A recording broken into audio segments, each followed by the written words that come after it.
Israel Iran സംഘർഷത്തിൻ്റെ പശ്ചാത്തലത്തിൽ ഇരു രാജ്യങ്ങളിൽ നിന്നുമുള്ള ഇന്ത്യക്കാരെ തിരികെ എത്തിക്കാൻ ഇന്ത്യ നടത്തിയ ദൗത്യത്തിൻ്റെ പേര് ഓപ്പറേഷൻ സിന്ധു. അടിയന്തരാവസ്ഥയുടെ 50ാമത് വാർഷിക ദിനമായ 2025 ജൂൺ 25 ഏത് ദിനമായാണ് കേന്ദ്ര സർക്കാർ ആചരിച്ചത്? ഭരണഘടനാ ഹത്യദിനം. വനമുനി എന്നറിയപ്പെട്ട വന്യജീവി സംരക്ഷണ പ്രവർത്തകൻ അന്തരിച്ചു. അദ്ദേഹത്തിൻ്റെ പേര് മാരുതി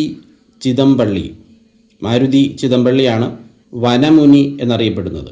മഹാരാഷ്ട്രയിലെ വിദർഭ മേഖലയിൽ ഫോറസ്റ്റ് ഓഫീസറായി പ്രവർത്തിച്ച അദ്ദേഹം വനത്തെയും വന്യജീവികളെയും കുറിച്ച് 25 പുസ്തകങ്ങൾ രചിച്ചിട്ടുണ്ട്. 13 ഭാഷകളിൽ പ്രാവീണ്യമുള്ള വ്യക്തിയായിരുന്നു. പത്മശ്രീ ജേതാവാണ്. ഇന്ത്യയിൽ ഏറ്റവും ഉയർന്ന സമ്മാനത്തുകയുള്ള ഏത് സാഹിത്യ പുരസ്കാരമാണ് അടുത്തിടെ നിർത്തലാക്കിയത്? JCB പുരസ്കാരം. 2018 ഇത് ആരംഭിച്ചത്. ഇതൊരു സാഹിത്യ പുരസ്കാരമാണ്. ജേതാക്കൾക്ക് 25 ലക്ഷം രൂപയും പരിഭാഷകർക്ക് 10 ലക്ഷം രൂപയുമാണ് സമ്മാനമായി നൽകിയിരുന്നത്. ഇന്ത്യക്കാരുടെ ഇംഗ്ലീഷുള്ള കൃതികൾക്കോ ഇംഗ്ലീഷിലേക്കുള്ള പരിഭാഷകൾക്കോ ആണ് പുരസ്കാരം നൽകിയിരുന്നത്.